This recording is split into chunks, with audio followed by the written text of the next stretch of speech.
Hi friends, ಇವತ್ತು ಹೋಟೆಲ್ಗಿಂತಲೂ ರುಚಿಯಾದ Mangaluru special ಕಾಯಿ ರಸ ಸಾಂಬಾರ್ ಮನೆಯಲ್ಲೇ ಸುಲಭವಾಗಿ ಮಾಡೋಣ. ಈ ಸೀಕ್ರೆಟ್ ರೆಸಿಪಿಯನ್ನು ಮಿಸ್ ಮಾಡಬೇಡಿ. ಬನ್ನಿ ಶುರು ಮಾಡೋಣ. ನೋಡಿ, ಮೊದಲು ಒಂದು ಅರ್ಧ ಕಪ್ ಆಗುವಷ್ಟು ತೊಗರಿಬೇಳೆಯನ್ನು ಚೆನ್ನಾಗಿ ವಾಶ್ ಮಾಡಿಕೊಂಡು ಚೆನ್ನಾಗಿ ಇದನ್ನು ಬೇಯಿಸ್ಕೊಂಡು ಮತ್ತು ಚೆನ್ನಾಗಿ ಇದನ್ನು ಸ್ಮ್ಯಾಶ್ ಮಾಡಬೇಕು. ನೋಡಿ, ಈ ರೀತಿಯಾಗಿ ಚೆನ್ನಾಗಿ ಸ್ಮ್ಯಾಶ್ ಮಾಡಬೇಕು. ಹಾಗೆ ನಿಮಗೆ ಇಷ್ಟವಾದ ತರಕಾರಿಗಳನ್ನು ಕೂಡ ನೀವು ತೆಗೆದುಕೊಳ್ಬೋದು. ಇಲ್ಲಿ ನಾನು ಸೌತೆಕಾಯಿ ಹಾಗೂ ತೊಂಡೆಕಾಯಿಯನ್ನು ತಗೊಂಡಿದ್ದೇನೆ. ಸೊ ನಿಮಗೆ ಯಾವ ತರಕಾರಿ ಇಷ್ಟವಿರುತ್ತೆ ಆ ತರಕಾರಿಯನ್ನು ನೀವಿಲ್ಲಿ ತೆಗೆದುಕೊಳ್ಬೋದು ಕಾಯಿ ರಸ ಮಾಡಲಿಕ್ಕೆ. ಅಥವಾ ನೀವು ಖಾಲಿ ಬೂದು ಕುಂಬಳಕಾಯಿಯಲ್ಲೂ ಕೂಡ ಇದನ್ನು ಮಾಡ್ಬೋದು. ಒಂದೇ ತರಕಾರಿಯಲ್ಲೂ ಕೂಡ ನೀವು ಇದನ್ನು ಕಾಯಿ ರಸವನ್ನು ಮಾಡ್ಬೋದು. ತುಂಬ ಟೇಸ್ಟಿ ಆಗುತ್ತೆ. ಸೊ ಇದನ್ನು ಕಟ್ ಮಾಡ್ಕೊಂಡು ಈಗ ವಾಶ್ ಮಾಡ್ಕೊಂಡು ಇಟ್ಟಿದ್ದೇನೆ. ತರಕಾರಿಯನ್ನು ಒಂದು ಮೀಡಿಯಮ್ ಸೈಜ್ ಅಳತೆಯಲ್ಲಿ ಕಟ್ ಮಾಡ್ಕೊಳ್ಳಿ. ತುಂಬ ಚಿಕ್ಕದಾಗಿ ಕಟ್ ಮಾಡ್ಕೋಬೇಡಿ. ಹಾಗೆ ಈಗ ಕುಕ್ಕರನ್ನು ತೆಗೆದುಕೊಂಡು ಈ ತರಕಾರಿಯನ್ನು ಕುಕ್ಕರಿಗೆ ಹಾಕ್ಕೊಳ್ಳೋಣ. ಇಲ್ಲಿ ಬೇಳೆ ಬೇಯಿಸಿದಂಥ ಕುಕ್ಕರನ್ನೇ ತಗೊಂಡಿದ್ದೇನೆ. ಸೊ ನಿಮ್ಗೆ ಅಲ್ಲಿ ಕಾಣ್ಬೋದು ಸ್ವಲ್ಪ ಬೇಳೆ ಎಲ್ಲ ಉಳಿದಿದೆ. ಸೊ ಅದೇ ಕುಕ್ಕರಿಗೆ ಈಗ ತರಕಾರಿಯನ್ನು ಹಾಕ್ಕೊಳ್ತೇನೆ. ಈಗ ಸ್ವಲ್ಪ ಹುಣಸೆ ಹಣ್ಣನ್ನು ತೆಗೆದುಕೊಳ್ಬೇಕು. ಅಥವಾ ನೀವು ಹುಣಸೆ ಹಣ್ಣಿನ ರಸವನ್ನು ಕೂಡ ಹಾಕ್ಕೊಳ್ಬೋದು. ನಾನಿಲ್ಲಿ ಡೈರೆಕ್ಟಾಗಿ ಹುಣಸೆ ಹಣ್ಣನ್ನು ಹಾಕ್ಕೊಳ್ತೀನಿ. ಸೊ ನಿಮಗೆ ಟೈಮ್ ಇತ್ತು ಅಂದರೆ ಸ್ವಲ್ಪ ಹುಣಸೆ ಹಣ್ಣನ್ನು ನೆನೆಸ್ಕೊಂಡು ಅದರ ರಸವನ್ನು ಹಾಕ್ಕೊಳ್ಬೋದು. ಸೊ ಇಲ್ಲಿ ಟೈಮ್ ಇಲ್ಲದಿರುವ ಕಾರಣ ನಾನು ಡೈರೆಕ್ಟಾಗಿ ಸ್ವಲ್ಪ ಹುಣಸೆ ಹಣ್ಣನ್ನು ಹಾಕ್ಕೊಳ್ತಿದ್ದೇನೆ. ಹಾಗಾಗಿ ಮತ್ತೆ 1 ಸ್ಪೂನ್ ಆಗುವಷ್ಟು ಬೆಲ್ಲದ ಪೌಡರ್. ನೋಡಿ, ಇದು ಬೆಲ್ಲದ ಪೌಡರ್. ಸೊ ನಿಮ್ಮ ಹತ್ರ ಇಡೀ ಬೆಲ್ಲ ಇದ್ದರೆ ಅದನ್ನು ಕೂಡ ಹಾಕ್ಕೊಳ್ಬೋದು. ಸೊ ಇಡೀ ಬೆಲ್ಲ ಹಾಕುವಾಗ ಒಂದು ಸ್ವಲ್ಪ ಚಿಕ್ಕ ಗಾತ್ರದಷ್ಟು ಬೆಲ್ಲವನ್ನು ಹಾಕ್ಕೊಳ್ಬೇಕು. ಅಥವಾ ಬೆಲ್ಲದ ಪುಡಿ ಹಾಕೊಳ್ಳೋದಾದರೆ 1 ಸ್ಪೂನ್ ಆಗುವಷ್ಟು ಬೆಲ್ಲದ ಪುಡಿ ಹಾಕ್ಕೊಂಡ್ರೆ ಸಾಕಾಗುತ್ತೆ. ಇನ್ನು ರುಚಿಗೆ ತಕ್ಕಷ್ಟು ಉಪ್ಪನ್ನು ಹಾಕ್ಕೊಳ್ಬೇಕು. ಮತ್ತು ಬೇಯಿಸಲಿಕ್ಕೆ ಎಷ್ಟು ನೀರು ಬೇಕೋ ಅಷ್ಟು ನೀರನ್ನು ಹಾಕ್ಕೊಂಡು, ಜಾಸ್ತಿ ಬೇಡ, ಸ್ವಲ್ಪ ಒಂದು ಅರ್ಧ ಗ್ಲಾಸ್ ಆಗುವಷ್ಟು ನೀರನ್ನು ಹಾಕ್ಕೊಂಡ್ರೆ ಸಾಕಾಗುತ್ತೆ. ಜಾಸ್ತಿ ನೀರು ಹಾಕೋದು ಬೇಡ.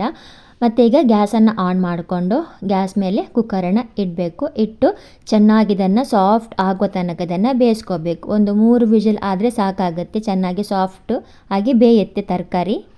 ಈ ರೆಸಿಪಿ ಸಿಂಪಲ್ ಆದರೂ ಕಡಿಮೆ ಸಮಯದಲ್ಲಿ ನಿಮಗೆ ಹೆಚ್ಚು ರುಚಿಯನ್ನು ಕೊಡುತ್ತದೆ. ಸೊ ಎಲ್ಲರೂ ಒಮ್ಮೆ ಇದನ್ನು ಟ್ರೈ ಮಾಡಿ ನೋಡಿ, ತುಂಬಾ ಟೇಸ್ಟಿ ಆಗುತ್ತೆ. ಇಲ್ಲಿ ತರಕಾರಿಗಳು ಬೇಯ್ತಾ ಇರಲಿ, ಅಷ್ಟರಲ್ಲಿ ಇದಕ್ಕೆ ಮಸಾಲೆಗಳನ್ನು ರೆಡಿ ಮಾಡ್ಕೊಳ್ಳೋಣ ಬನ್ನಿ. ಈಗ ಮತ್ತೊಂದು ಗ್ಯಾಸನ್ನು ಆನ್ ಮಾಡ್ಕೊಳ್ಳಿ. ಅದಕ್ಕೆ ಒಂದು ಪ್ಯಾನನ್ನು ಇಡಬೇಕಾಗುತ್ತೆ. ಪ್ಯಾನಿಗೆ 1-2 ಸ್ಪೂನ್ ಆಗುವಷ್ಟು ತೆಂಗಿನ ಎಣ್ಣೆಯನ್ನು ಹಾಕ್ಕೊಳ್ಬೇಕು. ಎಣ್ಣೆ ಲೈಟಾಗಿ ಬಿಸಿ ಆದಮೇಲೆ 2 ಸ್ಪೂನ್ ಕೊತ್ತಂಬರಿ ಬೀಜ, ಅರ್ಧ ಸ್ಪೂನ್ ಜೀರಿಗೆ, ಅರ್ಧ ಸ್ಪೂನ್ ಸಾಸಿವೆಯನ್ನು ಹಾಕ್ಕೊಂಡು ಆಮೇಲೆ 1/4 ಸ್ಪೂನ್ ಆಗುವಷ್ಟು ಮೆಂತ್ಯ ಬೀಜವನ್ನು ಹಾಕ್ಕೊಳ್ಬೇಕು. ಸೊ ಮೆಂತ್ಯ ನೋಡಿ ಇಷ್ಟು ಹಾಕ್ಕೊಳ್ಬೇಕು, ಜಾಸ್ತಿ ಹಾಕ್ಕೊಳ್ಳಬಾರ್ದು. ಹಾಗೆ ಸ್ವಲ್ಪ ಕರಿಬೇವು ಸೊಪ್ಪು, ಇನ್ನು 5-6 ಕೆಂಪು ಮೆಣಸಿನಕಾಯಿಯನ್ನು ಹಾಕ್ಕೊಂಡು ಚೆನ್ನಾಗಿ ಫ್ರೈ ಮಾಡಬೇಕು. ಹಾಗೆ ನೀವೇನಾದರೂ ನಮ್ಮ ಚಾನಲ್ ಸಬ್ಸ್ಕ್ರೈಬ್ ಮಾಡದೆ ನೋಡ್ತಾ ಇದ್ದರೆ ಪ್ಲೀಸ್ ಸಬ್ಸ್ಕ್ರೈಬ್ ಮಾಡಿ. ತಪ್ಪದೆ ವಿಡಿಯೋಗೆ ಲೈಕ್ ಹಾಗೂ ಶೇರ್ ಮಾಡೋದನ್ನು ಮರಿಬೇಡಿ. ಸೊ ಈಗ ಚೆನ್ನಾಗಿ ಇದನ್ನು ಫ್ರೈ ಮಾಡಬೇಕು. ಆದಷ್ಟು ಗ್ಯಾಸ್ ಫ್ಲೇಮನ್ನು ಮೀಡಿಯಮ್ಮಲ್ಲಿಟ್ಟು ಚೆನ್ನಾಗಿ ಇದನ್ನು ರೋಸ್ಟ್ ಮಾಡ್ಕೋಬೇಕಾಗುತ್ತೆ, ಅಂದರೆ ಫ್ರೈ ಮಾಡಬೇಕು. ನೋಡಿ, ನಮ್ಮ ಕರಾವಳಿ ಸ್ಪೆಷಲ್ ಅಡುಗೆಯಲ್ಲಿ ಹೋಟೆಲ್ ರುಚಿಯನ್ನು ಮೇರೆಸುವ ಕಾಯಿ ರಸ ಸಾಂಬಾರು ಮಾಡೋ ವಿಧಾನವನ್ನು ಕೊನೆವರೆಗೂ ನೋಡಿ. ಇನ್ನು ದಕ್ಷಿಣ ಭಾರತದಲ್ಲಿ ಸಾಂಬಾರು ಮಾಡೋ ವಿಧಾನಗಳು ಹಲವಿದ್ದರೂ ಕರಾವಳಿ ಕರ್ನಾಟಕ ಅಥವಾ ಮಂಗಳೂರು ಶೈಲಿಯ ಸಾಂಬಾರಿಗೆ ತನ್ನದೇ ಆದಂತಹ ವಿಶಿಷ್ಟ ಸ್ಥಾನವಿದೆ. ಇಲ್ಲಿ ಸಾಂಬಾರು ಪುಡಿಯನ್ನು ಬಳಸುವ ಬದಲು ತಾಜಾ ತೆಂಗಿನಕಾಯಿ ಹಾಗೂ ಮಸಾಲೆಗಳನ್ನು ಹದವಾಗಿ ಹುರಿದು ಅರೆದು ಕಾಯಿ ರಸ ಸಿದ್ಧಪಡಿಸಲಾಗುತ್ತದೆ. ಇದು ಬಿಸಿ ಬಿಸಿ ಅನ್ನದೊಂದಿಗೆ ಈ ಸಾಂಬಾರು ಮತ್ತು 1 ಚಮಚ ತುಪ್ಪ ಸೇರಿಸಿದ ಅದ್ಭುತ ರುಚಿ ನಿಮಗೆ ನೀಡುತ್ತದೆ. ನೋಡಿ, ಮಸಾಲೆ ಕೂಡ ಚೆನ್ನಾಗಿ ರೋಸ್ಟ್ ಆಗಿದೆ. ಈಗ ಗ್ಯಾಸನ್ನು ಆಫ್ ಮಾಡ್ಕೊಳ್ಳೋಣ. ಇದು ಸ್ವಲ್ಪ ತಣ್ಣಗಾಗಲಿ, ಆಮೇಲೆ ನಾವು ಇದನ್ನು ಗ್ರೈಂಡ್ ಮಾಡಲಿಕ್ಕೆ ಇದೆ. ಈಗ ಒಂದು ದೊಡ್ಡದಾಗಿರುವಂತಹ ಮಿಕ್ಸಿ ಜಾರ್ ತೆಗೆದುಕೊಳ್ಳಿ. ಇದಕ್ಕೆ 1 ಕಪ್ ಆಗುವಷ್ಟು ಅಥವಾ ಅರ್ಧ ಕಪ್ ಆಗುವಷ್ಟು ನಿಮಗೆ ಕಾಯಿ ರಸ ಎಷ್ಟು ಬೇಕೋ ತೆಂಗಿನಕಾಯಿ ಅಷ್ಟು ನೀವು ನೋಡಿಕೊಂಡು ಹಾಕ್ಕೊಳ್ಬೇಕು. ನಾನಿಲ್ಲಿ ಅರ್ಧ ಕಪ್ ಆಗುವಷ್ಟು ತೆಂಗಿನಕಾಯಿಯನ್ನು ಹಾಕ್ಕೊಳ್ತೀನಿ. ಹಾಗೆ ಇಲ್ಲಿ ಮಸಾಲೆ ಕೂಡ ತಣ್ಣಗಾಗಿದೆ. ಹುರಿದಿರುವಂತಹ ಮಸಾಲೆ ಕೂಡ ಮಿಕ್ಸಿ ಜಾರಿಗೆ ಹಾಕ್ಕೊಳ್ಬೇಕು. ಇನ್ನು ಅರ್ಧ ಸ್ಪೂನ್ ಆಗುವಷ್ಟು ಅಥವಾ 1/4 ಸ್ಪೂನ್ ಆಗುವಷ್ಟು ಅರಿಶಿನ ಪೌಡ್ರನ್ನು ಹಾಕ್ಕೊಳ್ಬೇಕು. ಹಾಗೆ ಗ್ರೈಂಡ್ ಮಾಡಲಿಕ್ಕೆ ಎಷ್ಟು ನೀರು ಬೇಕೋ ಅಷ್ಟು ನೀರನ್ನು ಹಾಕ್ಕೊಂಡು ನೈಸಾಗಿ ಗ್ರೈಂಡ್ ಮಾಡಬೇಕು. ನೋಡಿ, ನಿಮಗೆ ಸಮಯವಿಲ್ಲದಿದ್ದಾಗ ಈ ಥರ ಸಾಂಬಾರನ್ನು ನೀವು ಪಟ್ ಅಂತ ರೆಡಿ ಮಾಡ್ಕೊಳ್ಬೋದು. ಹಾಗೆ ಇಲ್ಲಿ ನೋಡಿ, ನಮ್ಮ ತರಕಾರಿ ಕೂಡ ಇಲ್ಲಿ ಚೆನ್ನಾಗಿ ಬೆಂದಿದೆ. ನಾನು 3 ವಿಜಿಲಲ್ಲಿ ಮಾಡ್ಕೊಂಡಿದ್ದೇನೆ. ಚೆನ್ನಾಗಿ ಬೆಂದಿದೆ. ಈಗ ಇದನ್ನು ಮತ್ತೊಂದು ಪಾತ್ರೆಗೆ ಹಾಕ್ಕೊಳ್ಳೋಣ. ಹಾಗೆ ಇಲ್ಲಿ ಗ್ರೈಂಡ್ ಮಾಡಿದ ಮಸಾಲೆ ಕೂಡ ರೆಡಿಯಾಗಿದೆ. ನೋಡಿ, ನೈಸಾಗಿ ಗ್ರೈಂಡ್ ಆಗಿದೆ. ನೋಡಿ, ಈ ರೀತಿಯಾಗಿ ಚೆನ್ನಾಗಿ ನೈಸಾಗಿ ಗ್ರೈಂಡ್ ಮಾಡಬೇಕು. ತುಂಬ ಸಿಂಪಲ್ ಮಾಡಲಿಕ್ಕೆ ಈ ಕಾಯಿ ರಸ. ಒಮ್ಮೆ ನೀವು ಕೂಡ ಇದನ್ನು ಟ್ರೈ ಮಾಡಿ ನೋಡಿ. ತುಂಬಾ ಬೇಗ ಹಾಗೂ ಪಟ್ ಅಂತ ರೆಡಿ ಮಾಡ್ಕೊಳ್ಬೋದು ಈ ಕಾಯಿ ರಸಂ ಸಾಂಬಾರನ್ನು. ಈಗ ಮಸಾಲೆಯನ್ನು ಈ ಬೇಯಿಸಿ ತರಕಾರಿಗಳಿಗೆ ಹಾಕ್ಕೊಳ್ಳೋಣ. ನೋಡಿ, ಎಲ್ಲವನ್ನು ಚೆನ್ನಾಗಿ ಒಮ್ಮೆ ನೀಟಾಗಿ ತೆಗೆಯಿರಿ ಮಸಾಲೆ. ಇದಕ್ಕೆ ಸ್ವಲ್ಪ ನೀರನ್ನು ಹಾಕ್ಕೊಂಡು ಅದೇ ನೀರನ್ನು ಕೂಡ ಇದಕ್ಕೇ ಹಾಕ್ಕೊಳ್ಳಿ, ಪಾತ್ರೆಗೆ ಹಾಕ್ಕೊಳ್ಳಿ. ಸ್ವಲ್ಪ ನೀರು ಹಾಕ್ಕೊಂಡ್ರೆ ಸಾಕು. ಈಗ ಬೇಯಿಸಿದ ತೊಗರಿ ಬೇಳೆಯನ್ನು ಹಾಕ್ಕೊಳ್ಬೇಕು. ನೋಡಿ, ಆವಾಗಲೇ ಬೇಯಿಸಿಟ್ಟಿದ್ದ ತೊಗರಿ ಬೇಳೆಯನ್ನು ಚೆನ್ನಾಗಿ ಸ್ಮ್ಯಾಶ್ ಮಾಡಿಕೊಂಡು ಇದಕ್ಕೆ ಹಾಕ್ಕೊಳ್ಬೇಕು. ಸೊ ನೀವಿಲ್ಲಿ ನೋಡ್ಬೋದು, ಈ ರೀತಿಯಾಗಿ ಹಾಕ್ಕೊಳ್ಬೇಕು. ಚೆನ್ನಾಗಿ ಸ್ಮ್ಯಾಶ್ ಆಗಬೇಕು ತೊಗರಿಬೇಳೆ. ಚೆನ್ನಾಗಿ ಬೇಯಿಸ್ಕೊಂಡು ಚೆನ್ನಾಗಿ ಇದನ್ನು ಸ್ಮ್ಯಾಶ್ ಮಾಡಬೇಕು. ತೊಗರಿಬೇಳೆಯನ್ನು ಬಿಸಿ ಇರುವಾಗಲೇ ಸ್ಮ್ಯಾಶ್ ಮಾಡ್ಕೊಳ್ಬೇಕು. ಚೆನ್ನಾಗಿ ಸ್ಮ್ಯಾಶ್ ಆಗುತ್ತೆ. ಮತ್ತು ತಣ್ಣಗಾದ್ಮೇಲೆ ಅಷ್ಟು ಚೆನ್ನಾಗಿದ್ದು ಸ್ಮ್ಯಾಶ್ ಆಗಲ್ಲ. ಈಗ ನೋಡಿ, ಇದನ್ನು ಚೆನ್ನಾಗಿ ಕಲಸ್ಕೊಳ್ಳೋಣ. ಚೆನ್ನಾಗಿ ಕಲಸ್ಕೊಳ್ಬೇಕು. ಬೇಯಿಸಿದ ಬೇಳೆ ಮತ್ತು ರುಬ್ಬಿದ ಕಾಯಿ ರಸ ಮಸಾಲೆಯನ್ನು ಹಾಕಿ ಸಾಂಬಾರ್ ಹದಕ್ಕೆ ತಕ್ಕಂತೆ ನೀರನ್ನು ಹಾಕಿ ಇದರಿಂದ ಮಸಾಲೆಯು ಬೇಳೆ ಮತ್ತು ತರಕಾರಿಯೊಂದಿಗೆ ಚೆನ್ನಾಗಿ ಬೆರೆಯುತ್ತದೆ. ಸೊ ನೋಡಿ, ನಿಮ್ಗೆ ಎಷ್ಟು ನೀರು ಬೇಕೋ ಅಷ್ಟು ನೀರು ಹಾಕ್ಕೊಳ್ಬೇಕು ಸಾಂಬಾರಿಗೆ. ಇದು ಕರೆಕ್ಟ್ ಕನ್ಸಿಸ್ಟೆನ್ಸಿ ಇದೆ. ಈಗ ಸ್ವಲ್ಪ ಉಪ್ಪನ್ನು ಹಾಕ್ಕೊಳ್ತೀನಿ. ಸೊ ಸ್ವಲ್ಪ ಸಾಲ್ಟ್ ಕೂಡ ಕಡಿಮೆ ಇದೆ. ಹಾಗೆ ಸ್ವಲ್ಪ ಉಪ್ಪನ್ನು ಕೂಡ ಹಾಕ್ಕೊಂಡು ಒಮ್ಮೆ ಚೆಕ್ ಮಾಡಿಕೊಂಡು ಹಾಕ್ಕೊಂಡು ಸಾಲ್ಟ್ ಚೆನ್ನಾಗಿ ಮತ್ತೊಮ್ಮೆ ಮಿಕ್ಸ್ ಮಾಡಿ ಈಗ ಗ್ಯಾಸ್ ಆನ್ ಮಾಡಿಕೊಂಡು ಇದನ್ನು ಚೆನ್ನಾಗಿ ಕುದಿಸ್ಕೋಬೇಕು. ಈ ಲಿಡ್ ಕ್ಲೋಸ್ ಮಾಡಿಕೊಂಡು ಇದನ್ನು ಒಂದು ಕುದಿ ಬರುವ ತನಕ ಕುದಿಸ್ಕೋಬೇಕು. ಒಂದು ಕುದಿ ಬಂದರೆ ಸಾಕಾಗುತ್ತೆ. ಚೆನ್ನಾಗಿ ಒಂದು ಕುದಿ ಬರಬೇಕು. ಅಷ್ಟು ತನಕ ಇದನ್ನು ಚೆನ್ನಾಗಿ ಕುದಿಸ್ಕೋಬೇಕು. ನೋಡಿ, ಕಾಯಿ ರಸ ಚೆನ್ನಾಗಿ ಕುದಿ ಕೂಡ ಬರ್ತಾ ಇದೆ.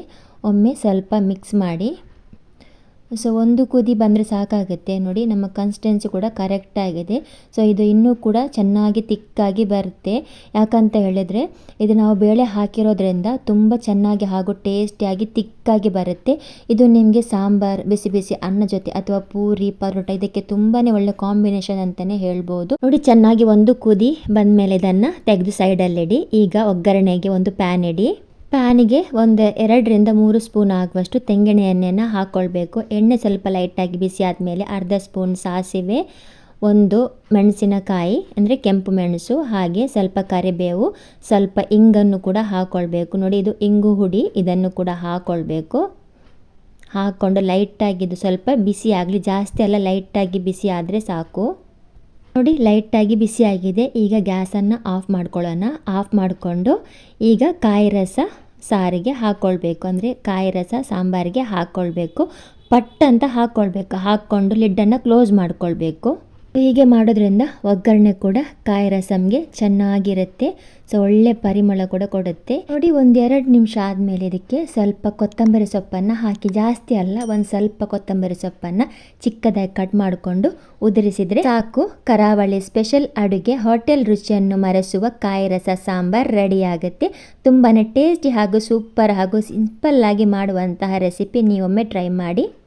ಒಮ್ಮೆ ಮಾಡಿದರೆ ಮತ್ತೆ ಮತ್ತೆ ಮಾಡ್ತೀರಾ. ಹೋಟೆಲ್ ಸ್ಟೈಲ್ ಕಾಯಿ ರಸ ಸಾಂಬಾರ್, ಸೂಪರ್ ಟೇಸ್ಟಿ ಕಾಯಿ ರಸ ಸಾಂಬಾರ್, 10 ನಿಮಿಷದಲ್ಲೇ ಸಿಂಪಲ್ ರೆಸಿಪಿ. ಮಂಗಳೂರು ಸ್ಪೆಷಲ್ ಕಾಯಿ ರಸ ಸಾಂಬಾರ್ ಮನೆಯಲ್ಲೇ ಹೋಟೆಲ್ ರುಚಿ. ನೋಡಿದ್ರಲ್ಲ, ನಾವು ಮನೆಯಲ್ಲೇ ತುಂಬ ಸುಲಭವಾಗಿ ಹೋಟೆಲ್ ರುಚಿಯನ್ನು ಮೀರಿಸುವ ಮಂಗಳೂರು ಸ್ಪೆಷಲ್ ಕಾಯಿ ರಸ ಸಾಂಬಾರ್ ರೆಸಿಪಿ. ಈ ರೆಸಿಪಿ ಒಮ್ಮೆ ಟ್ರೈ ಮಾಡಿದರೆ ಮತ್ತೆ ಮತ್ತೆ ಇದೇ ರೀತಿ ಮಾಡ್ತೀರಾ. ಹಾಗಾದರೆ ವಿಡಿಯೋವನ್ನು ಕೊನೆವರೆಗೂ ನೋಡಿದ್ರಲ್ಲ ಫ್ರೆಂಡ್ಸ್. ರೆಸಿಪಿ ಇಷ್ಟ ಆದರೆ ಲೈಕ್ ಹಾಗೂ ಶೇರ್ ಮಾಡೋದನ್ನು ಮರಿಬೇಡಿ. ಹಾಗೆ ನಮ್ಮ ಚಾನಲ್ ಸಬ್ಸ್ಕ್ರೈಬ್ ಮಾಡ್ತೇ ಇರೋರು ಪ್ಲೀಸ್ ಸಬ್ಸ್ಕ್ರೈಬ್ ಮಾಡಿ ಅಂತ ಹೇಳ್ತಾ ಇವತ್ತಿನ ಈ ರೆಸಿಪಿ ಎಂಡ್ ಮಾಡೋಣ. ನೆಕ್ಸ್ಟ್ ಮುಂದಿನ ರೆಸಿಪಿ ಜೊತೆ ಸಿಗೋಣ, ಹೊಸ ರೆಸಿಪಿ ಜೊತೆ ಸಿಗೋಣ. ಅಲ್ಲಿಯವರೆಗೂ thanks for the video watching. ಹಾಗೆ ಸಪೋರ್ಟ್ ಮಾಡಿ ಅಂತ ಹೇಳಿ, ಹಾಗೆ ಚಾನಲ್ ಸಬ್ಸ್ಕ್ರೈಬ್ ಮಾಡದೆ ನೋಡ್ತಾ ಇರೋರು ಪ್ಲೀಸ್ ಸಬ್ಸ್ಕ್ರೈಬ್ ಮಾಡಿ ಅಂತ ಹೇಳ್ತಾ ಮುಂದಿನ ರೆಸಿಪಿ ಜೊತೆ ಸಿಗೋಣ. ಅಲ್ಲಿಯವರೆಗೂ thanks for the video watching. Bye.